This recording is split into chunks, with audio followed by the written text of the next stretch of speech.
Bapak Haji Muhammad Yusuf.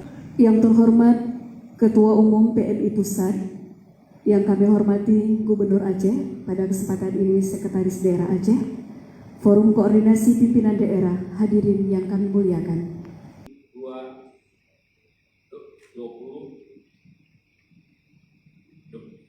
2025 kepada saudara-saudara agar dapat melaksanakan tugas sebaik-baiknya. Semoga Tuhan Yang Maha Kuasa senantiasa melindungi kita sekalian.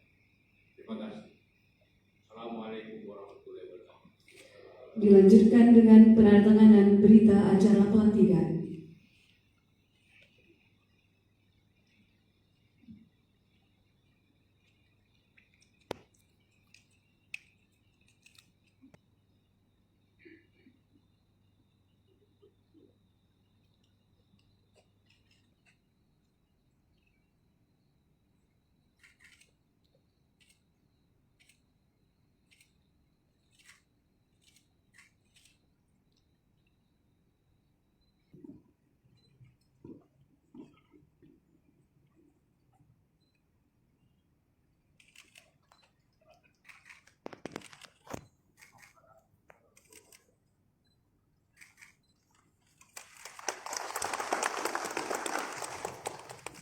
Perkenan foto bersama atau